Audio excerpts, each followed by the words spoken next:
Hello everyone, once again welcome back to Priyanka career hub for UGC NET exam preparation. कैसे हैं आप सब? में I hope you all are doing great and आपकी study जो है वो बहुत अच्छे से चल रही होगी। So friends, my name is Priyanka Punjabi. I am UGC NET qualified with 98 percentile labour welfare. Friends, मैंने आपके लिए 100 इंपॉर्टेंट एमसीक्यू सीरीज जो लॉन्च की थी उसका नेक्स्ट पार्ट हम डिस्कस करने वाले हैं, पार्ट 5। तो वीडियो का एंड तक बने रहिएगा, वीडियो आपके लिए बहुत हेल्पफुल होने वाला है। तो क्योंकि हम एमसीक्यू क्वेश्चन के साथ में डिटेल में एक्सप्लेनेशन में आपके साथ में डिस्कस करूंगी एंड अपने फ्रेंड्स के साथ में ज्यादा से ज्यादा शेयर कर दीजिए ताकि पेपर 1 के कॉन्सेप्ट आपके अच्छे से क्लियर हो जाए। अगर आप इस चैनल पर नए तो चैनल को सब्सक्राइब कर लीजिएगा ताकि आगे आने वाले वीडियोज के नोटिफिकेशन आपको टाइम टू टाइम मिल जाए। So let us discuss question number 1। Research aptitude का क्वेश्चन है, case study variable are actively manipulated and the environment is controlled as possible. Observational research, longitudinal research and experimental research. Friends, match the pairs दिया हुआ है, आपको match करना है। Study of behaviors in their natural settings without intervention. In-depth study of a single or a few individual. Study in which a group of participants is observed and measured over time. Friends, case study जो होती है वो in depth analysis होती है। जब हम किसी topic के ऊपर इन डेप्थ में एनालिसिस करते हैं ना, उसे केस स्टडी बोलते हैं। तो यह आपका ए का जो है थर्ड से आंसर आ जाएगा। अब आप ऑप्शन में देखो, थर्ड किस में, 4 में है, तो आंसर आपका क्लियरली आ रहा है, यानी कि थर्ड ऑप्शन जो है वो क्वेश्चन थर्ड जो है ओनली सिर्फ ऑप्शन नंबर 4 में दिया गया है। केस स्टडी मीन्स जब हम किसी टॉपिक के ऊपर इन डेप्थ एनालिसिस करते हैं, in depth study of a single और फ्यू इंडिविजुअल। किसी टॉपिक के ऊपर, सिंगल टॉपिक के ऊपर हम कोई इन डेप्थ में एनालिसिस करते हैं, वो होता है केस स्टडी। ऑब्जर्वेशनल रिसर्च यानी कि ऑब्जर्वेशन जो हम करते हैं रिसर्च के लिए, तो वो नेचुरल सेटिंग होता है। इसका हो जाएगा बी का जो हो जाएगा वो दूसरा हो जाएगा, क्योंकि ऑब्जर्वेशन के थ्रू जब हम रिसर्च करते हैं तो वो नेचुरल सेटिंग होती है, विदाउट इंटरवेंशन, बिना किसी के इंटरवेंशन से नेचुरल सेटिंग के थ्रू जो है हम ये रिसर्च करते हैं। Longitudinal research, friends, longitudinal research जो होती है, study in which a group of participant is observe and measure over a time. हम जिस पार्टिसिपेंट्स के ऊपर रिसर्च कर रहे हैं, अगर हम लॉन्ग टाइम, फॉर एग्जाम्पल मैं किसी कॉलेज के ऊपर जो है वो स्टडी कर रही हूँ 2024 में, वही अगर मैं 28 में भी उसी कॉलेज के ऊपर रिसर्च कर रही हूँ, डेटा कलेक्ट कर रही हूँ, यानी कि लॉन्ग पीरियड ऑफ टाइम में, यानी कि हमारी रिसर्च में लॉन्ग टाइम में टाइम ज्यादा लग गया है, टाइम पीरियड, उसे बोलेंगे हम longitudinal research. Study in which a group of participants is observe and measure over time, यानी कि बहुत ज्यादा टाइम पीरियड में ओवर अ टाइम आप जब मेजर करते हैं वो होता है आपका लॉन्गिट्यूडनल रिसर्च। एक्सपेरिमेंटल रिसर्च, वो आपको पता है, variable are actively manipulated and the environment is controlled as possible. Experimental research, इसमें डिपेंडेंट वेरिएबल होता है और इंडिपेंडेंट वेरिएबल होता है। इंडिपेंडेंट वेरिएबल को हम मैनिपुलेट करते हैं, डिपेंडेंट वेरिएबल के ऊपर में एक्सपेरिमेंट करते हैं। सो फ्रेंड्स, ये जो वेरिएबल्स आर मैनिपुलेटेड, तो इंडिपेंडेंट और डिपेंडेंट वेरिएबल होते हैं, मैनिपुलेट करते हैं हम एक्सपेरिमेंटल रिसर्च में। सो आपका क्वेश्चन नंबर 1 का आंसर हो जाएगा ऑप्शन नंबर 4। मैं होप कि आपको रिसर्च के कॉन्सेप्ट क्लियर हो गए होंगे। Question number 2, question constructed in such a manner that suggest an expected answer are identified as main question, meta question, lead question, suggested question, suggestive question. Question में आपसे पूछा जा रहा है, question constructed in such a manner, हम question को इस तरीके से बना रहे हैं, इस मैनर में, दैट सजेस्ट एन, जो हमें expected answer, for example MCQ question दिया है आपको, यहाँ पर इसके 4 ऑप्शन दिए गए हैं। तो अब आप क्वेश्चन को ही देख के एमसीक्यू का जो आंसर है वो फाइंड आउट करोगे, यानी कि एक्सपेक्टेड आंसर हम किसी भी क्वेश्चन का फाइंड आउट कर सकते हैं लीड क्वेश्चन के थ्रू। सो क्वेश्चन नंबर 2 का राइट आंसर हो जाएगा ऑप्शन नंबर 3, लीड क्वेश्चन, यानी कि क्वेश्चन के नेतृत्व में। Question number 3, a process of reasoning emanating from a theory of hypothesis to systematic observation and conclusion is called. Option number 1, inductive approach, 2, discourse approach, 3, deductive approach and 4, phenomenological approach. Question में आपसे पूछा जा रहा है, ये reasoning से related question है, research में भी इस टाइप के क्वेश्चन आ जाते हैं। हाइपोथेसिस यानी कि आप हाइपोथेसिस टू जा रहे हैं ऑब्जर्वेशन, सो इसको हम बोलते हैं फ्रेंड्स डिडक्टिव अप्रोच। कौन सी अप्रोच होती है? डिडक्टिव अप्रोच, यानी कि आप बेसिक से नहीं जा रहे हैं, ऑलरेडी हाइपोथेसिस से ऑब्जर्वेशन में जाते हैं, यानी कि टॉप टू बॉटम जाते हैं, इसको बोलते हैं हम डिडक्टिव अप्रोच। अब मैं ये भी बता देती हूं, इंडक्टिव अप्रोच कौन सी होती है? बॉटम टू टॉप जाते हैं, बॉटम टू टॉप, वो होती है आपकी inductive approach. Okay, bottom to top, इसमें हम टॉप टू बॉटम इसीलिए जाते हैं यानी कि हमारे पास ऑलरेडी थ्योरी बनी है, हाइपोथेसिस हमने कर लिया, उससे रिवर्स जाते हैं ऑब्जर्वेशन के, या बट इंडक्टिव अप्रोच में हम बेसिक से जाते हैं, यानी कि ऑब्जर्वेशन टू थ्योरी और हाइपोथेसिस आपका हो जाएगा इंडक्टिव अप्रोच। तो इस क्वेश्चन का राइट आंसर हमारा हो जाता है ऑप्शन नंबर 3 यानी कि deductive approach. Deductive approach is a top down approach, top से बॉटम जाते हैं, और inductive approach bottom to top होती है, यानी कि बॉटम से हम टॉप पे जाते हैं, ऑब्जर्वेशन करते हैं बॉटम लेवल से डाउन से, फिर टॉप तक हम हाइपोथेसिस को फाइंड आउट करते हैं। So answer is deductive approach. Option number 3 is the right answer. Next question number 4, What factors are responsible for ineffective listening in a classroom? इनमें से कौन सा फैक्टर रिस्पॉन्सिबल है क्लासरूम में इनइफेक्टिव लिसनिंग का? Option number 1 contextualization of message, यहां पे आप कर लीजिएगा ABCDE। Option number A contextualization of message, attention triggers, physical और mental fatigue, lack of incentive और इनसफिशिएंट प्रिपरेशन। फ्रेंड्स, हमारे जो कौन से फैक्टर है क्लासरूम में जो लिसनिंग को इनइफेक्टिव बनाते हैं? इनइफेक्टिव कंटेक्चुअलाइजेशन की वजह से नहीं होगा। इनइफेक्टिव लिसनिंग तब होती है जब स्टूडेंट्स क्लास में अटेंशन नहीं देते हैं, यानी कि अटेंटिव नहीं होते हैं। फिजिकल और मेंटल हेल्थ, अगर हमें फिजिकल या मेंटल कुछ प्रॉब्लम है तब भी हम लिसनिंग अच्छे से नहीं कर पाते, यानी कि सुन नहीं पाते क्लास में। तो फिजिकल और मेंटल फटीग, फटीग का मीन्स होता है थकान होना।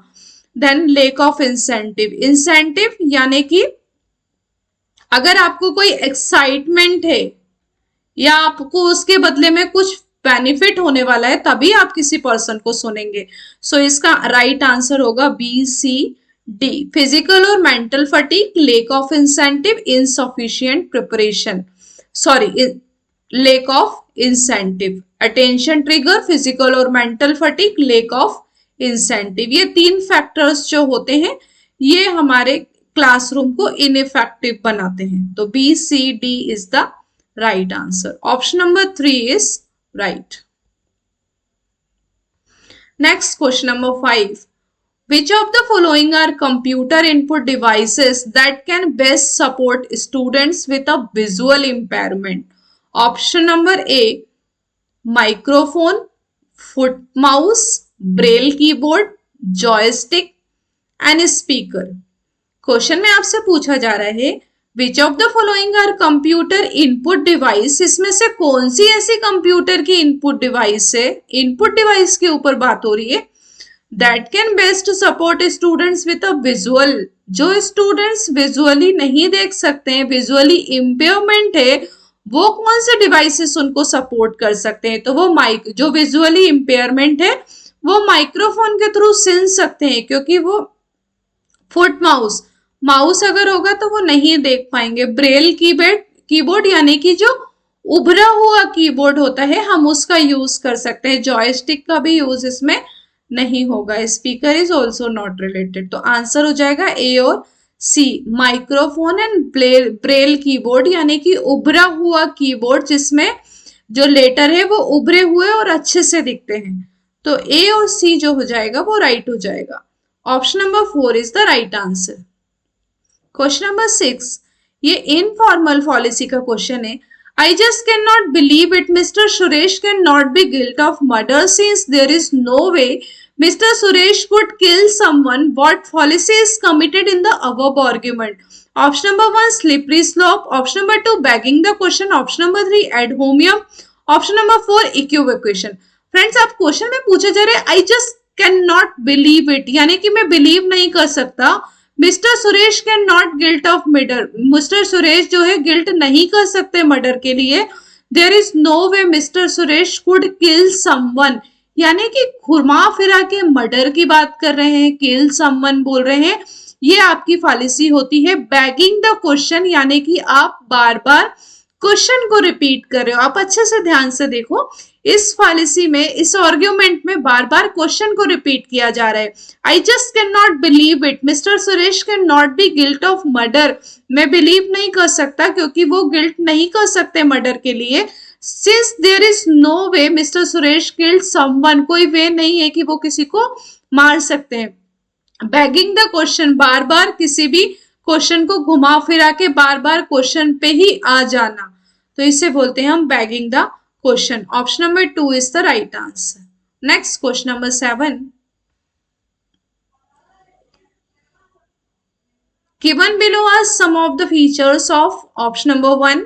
ये आपके पास कुछ सेंटेंस दिए हैं, हमको फाइंड आउट करना है कि ये कौन सा फीचर है कंप्यूटर का. It runs and spread itself when the program is open. ये जो है वो रन होते हैं और स्प्रेड यानी कि फैल जाते हैं जब कोई प्रोग्राम ओपन होता है. It is a type of malware. Malware कौन सा होता है? जब कोई प्रोग्राम ओपन होता है तो वो स्प्रेड हो जाते हैं हमारी one file to another file. That insert itself into another program, one program से अदर प्रोग्राम में इंसर्ट हो जाते हैं. This can cause the virus to infect other programs on the same computer. It also infect the other computer when the infected program is shared. अगर हम अपनी file को other computer में share करते हैं तो वो अदर कंप्यूटर में भी also इन्फेक्ट हो जाते हैं. इसे हम बोलते हैं वायरस, जो बहुत तेजी से फैलते हैं. एक मालवेयर होते हैं, कोई भी वन प्रोग्राम से स्प्रेड होते हैं, one program to another program, one computer to other computer. So question number 7 का राइट आंसर हो जाता है option number C. So virus is the right answer. मैं hope you all are enjoying the session. अगर आपको video अच्छा लगता है तो वीडियो को लाइक कर दीजिएगा, शेयर कीजिएगा एंड अपने फ्रेंड्स के साथ में ज्यादा से ज्यादा शेयर करो ताकि उनको भी पेपर 1 के कॉन्सेप्ट अच्छे से क्लियर हो जाए. Question number 8. Identify the correct statement in context of variable technology. इसमें से आपको बताना है कौन सी वेरिएबल टेक्नोलॉजी है. स्मार्ट वॉच, ऑब्वियसली हम स्मार्ट वॉच को क्या करते हैं? वेयर करते हैं. इलेक्ट्रॉनिक टेक्नोलॉजी जिसको हम वेयर कर सकते हैं, स्मार्ट वॉच और electronic device. First correct. Provide us with the ability to monitor our fitness level. Yes, electronic gadget के थ्रू हम अपना फिटनेस लेवल चेक कर सकते हैं. ट्रैक अवर लोकेशन ट्रैक कर सकते हैं with GPS and view text message more quickly. Smart watch के थ्रू हम अपने टेक्स्ट मैसेज को वेरी क्विकली देख सकते हैं. तो 2 भी हो जाता है हमारा राइट. तो मजा ही हो गया, बहुत इजी क्वेश्चन है. Also assist the hearing impaired person. Yes, हम इसको हेयरिंग इम्पेयर्ड पर्सन के साथ भी यूज कर सकते हैं. All of the above is the right answer. तीनों ही जो है सेंटेंस राइट है. All of the above. Next question number 9. ये हमारा पीपल इन्वायरमेंट का क्वेश्चन है. तो मैं आपको हमेशा बोलती हूँ क्योटो प्रोटोकॉल कर लो, सस्टेनेबल डेवलपमेंट गोल कर लो, मॉन्ट्रियल प्रोटोकॉल कर लो एंड मिलेनियम डेवलपमेंट. ये तो क्वेश्चन आपका 100% आता ही है इस टॉपिक के ऊपर. So statement number 1. United nation framework convention on climate change UNFCCC was framed during the Kyoto Protocol 1997. Statement number 2. Kyoto Protocol set up different limits of carbon emission for individual nations depending on their output before 1990. Statement 1 में आपसे बोला जा रहा है United nation framework convention on climate change जो frame हुआ था during the Kyoto protocol 1997. Kyoto protocol जो है 1997 में आया था, ये राइट है. बट UNFCCC ये आया था हमारा 1992 2 में, तो ये जो है 1992 होना चाहिए था। So statement 1 is incorrect. Statement number 2, Kyoto Protocol set up different limits of carbon emission for individual nation depending on their output before 1990. So Kyoto Protocol में बोला गया था कि सभी nations को individually जो है ग्रीन हाउस गैस के इमिशन को रिड्यूस करना है, यानी कि हमें कार्बन के इमिशन को रिड्यूस करना है before the 1990। So statement number 1 हो जाता है correct. First is incorrect, second is correct. Option number 4 is the right answer. Next, question number 10. Hansa Mehta Committee was appointed by the National Council for Women's Education in 1962 with the purpose to: Option number 1, carry out inspection of a school in rural areas, examine the differentiation of curriculum for boys and girls at all stage of education, establish science laboratories in universities, formulate policies for use of educational satellite for rural areas. आइए अब हम देखते हैं question में क्या पूछा गया है। हंसा मेहता कमेटी जो है वो अपॉइंट हुई थी national council for women education 1962 में। तो इसका पर्पस क्या था? हंसा मेहता कमेटी का पर्पस था एग्जामिन। अब जैसे कि हमको पता चल रहा है काउंसिल फॉर वुमेन एजुकेशन, तो अब यहाँ पे इसकी बात हो रही है, तो हम ऑब्वियसली ऑप्शन नंबर 2 जो है वो राइट होगा। Examine the differentiation of curriculum and boys and girls के करिकुलम को डिफरेंस को एग्जामिन करना है at all level of education, all stages of education में गर्ल्स एंड बॉयज के करिकुलम को डिफरेंशिएशन को एग्जामिन करना है। This is all about the Hansa Mehta committee. So option number 2 is the right answer.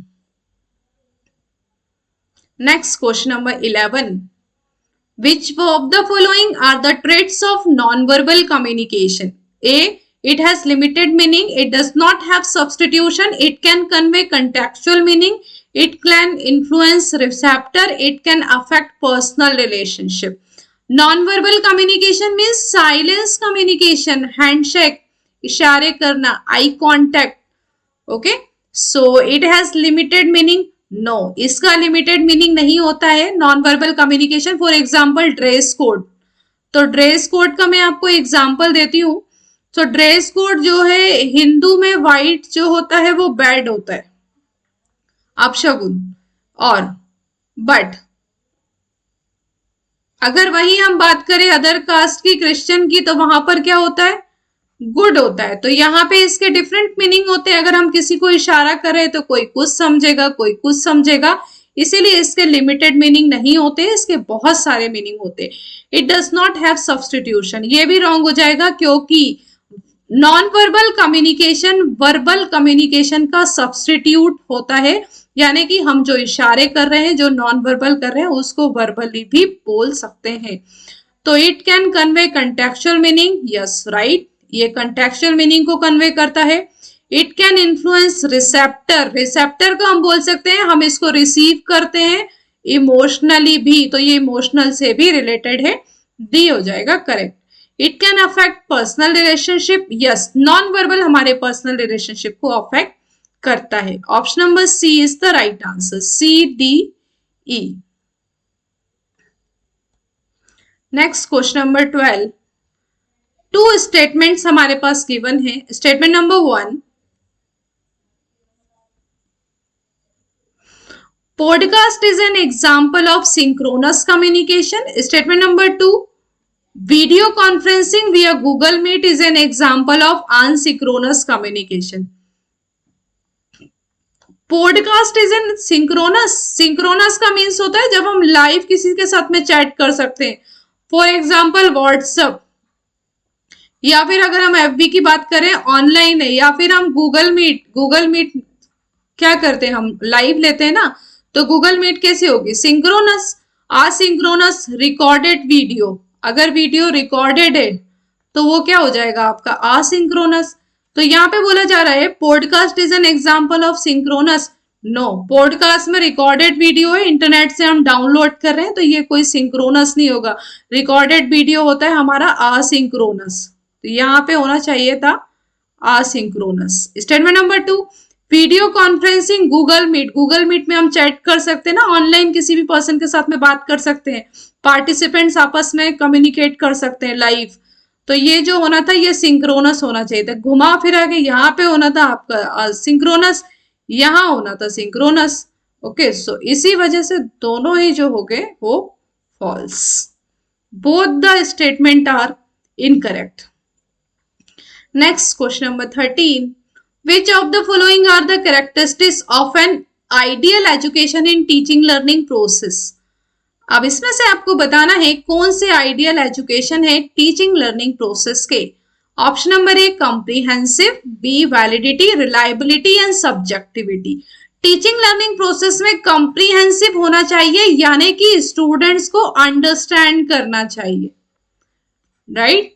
अगर इस टीचिंग लर्निंग प्रोसेस चल रही है तो कॉम्प्रिहेंसिव होना चाहिए, यानी कि वो समराइज भी होना चाहिए और स्टूडेंट्स उसको इजिली अंडरस्टैंड करे टीचिंग को, यानी कि जो टॉपिक पढ़ाया जा रहा है वो वैलिड होना चाहिए आपके सब्जेक्ट और करिकुलम के साथ में। ऐसा नहीं हो कि हम वो पढ़ा रहे हैं जो आपके सब्जेक्ट और करिकुलम में नहीं है।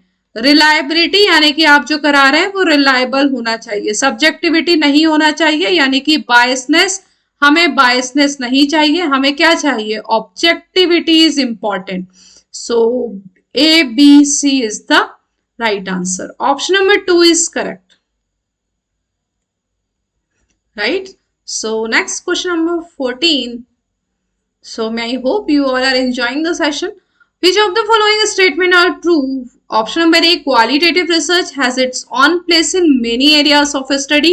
B, qualitative studies have no place in social science. Qualitative and quantitative research should totally segregated. Qualitative research has many approaches. Within qualitative research, different school of research perspectives have emerged. अब हमें बताना है कौन सा सही है। बोला जा रहा है qualitative research has its own place in many areas of study.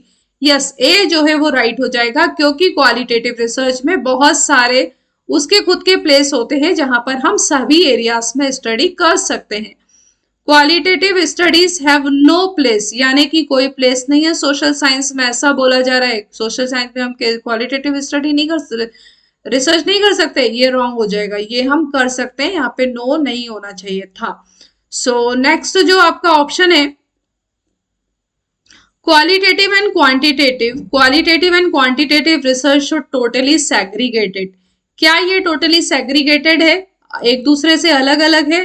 No, qualitative and quantitative दोनों एक दूसरे से अलग नहीं है, तो ये हो जाएगा रॉन्ग। फर्स्ट ए जो है वो राइट होगा। Qualitative research has many approaches, yes, इसमें बहुत सारी अप्रोचेस है, बहुत सारे टाइप्स है जिसके थ्रू हम रिसर्च कर सकते हैं। With in qualitative research different school of research perspective have emerged. Yes, qualitative में हम डिफरेंट स्कूल ऑफ रिसर्च पे जो है रिसर्च कर सकते हैं, different perspectives are there in the qualitative research. तो A D E option number 4 is correct. Next question number 15. In much of social science, the variable used are manipulable, experimental, non-manipulable और deviational.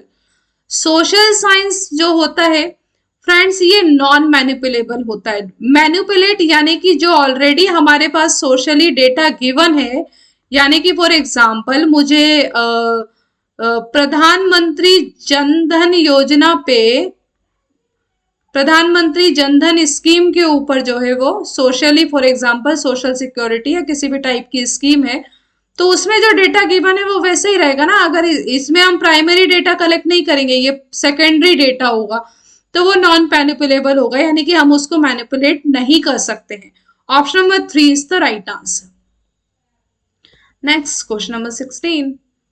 According to post positivist, it is impossible to achieve objectivity, abstraction, predictability, qualitative assertion. Post positivist क्या होता है? ये होता है हमारा qualitative. तो ये क्या इम्पॉसिबल है इसमें? ऑब्जेक्टिविटी। एक हमारा होता है positivist, second one is post तो इम्पॉसिबल हो जाएगा इसमें क्या, यानी कि पोस्ट पॉजिटिविस्ट होता है आपका सब्जेक्टिव, पॉजिटिविस्ट ऑब्जेक्टिव, ये होता है क्वांटिटेटिव, ये होता है क्वालिटेटिव। आउटकम किस में एक्यूरेट होता है, पॉजिटिविस्ट में। इसमें किसके बेसिस पे करते हैं, अजम्पशन के बेसिस में। तो क्या इम्पॉसिबल है पोस्ट पॉजिटिविस्ट में, objectivity. So option number 1 is correct. Next question number 17, which among the following is based on passive learning where the child listen to teachers and follow direction from them? Cooperative learning, conventional learning, non-conventional learning and playway learning. जो traditional learning होती है ना, traditional offline हमारे classroom school के college के, वो आती है आपकी कन्वेंशनल लर्निंग।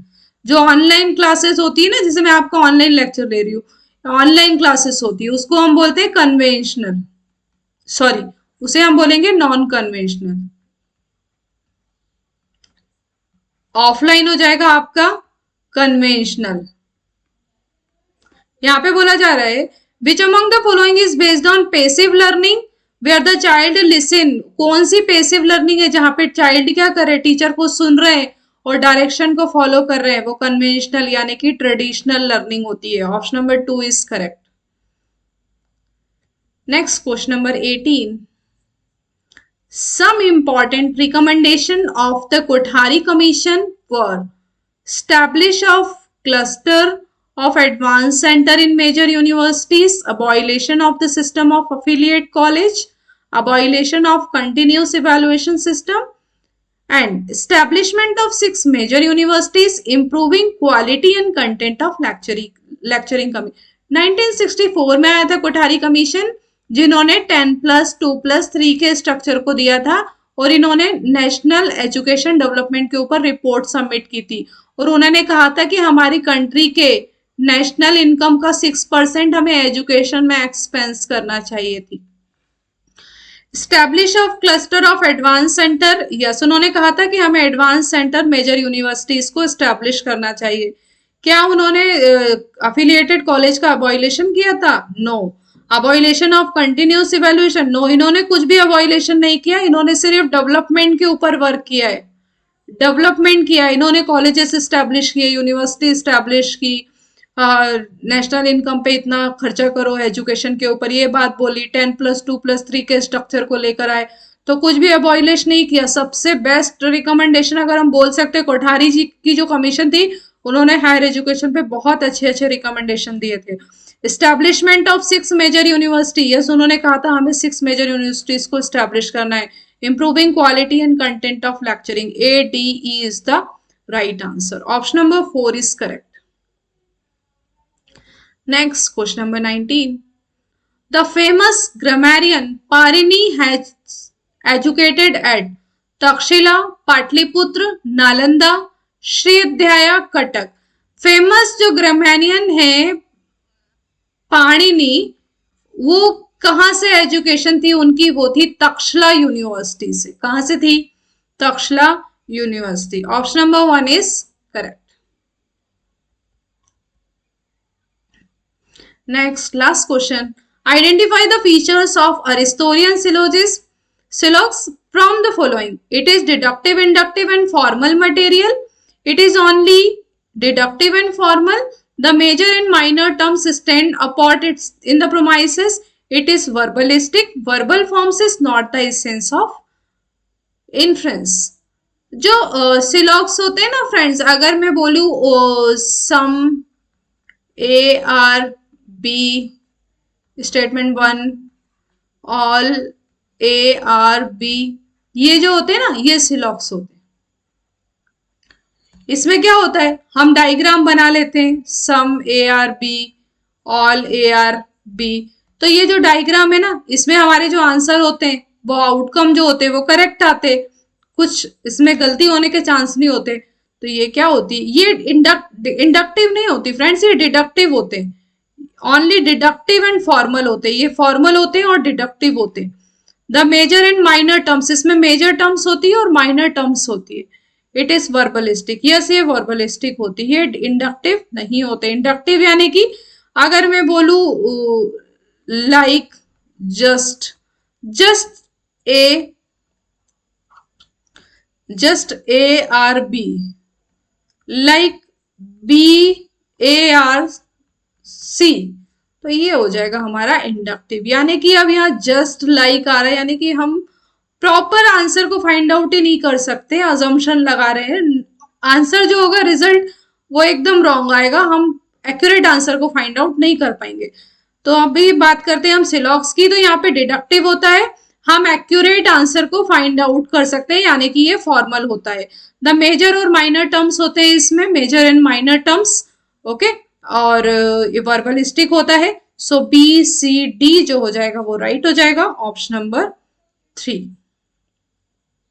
सो मैं आई होप कि आपको ये वीडियो अच्छा लगा होगा। अगर आपको ये वीडियो अच्छा लगता है, चैनल पर नए तो चैनल को सब्सक्राइब कर लीजिएगा, ताकि आगे आने वाले वीडियोस के नोटिफिकेशन आपको टाइम टू टाइम मिल जाए। तो डेली मैं आपके साथ में कम्युनिटी में आपको पोस्ट करती हूँ क्वेश्चन पेपर 1 के, आप उसके आंसर को जो है वो जरूर दिया करो, क्वेश्चन सॉल्व किया करो।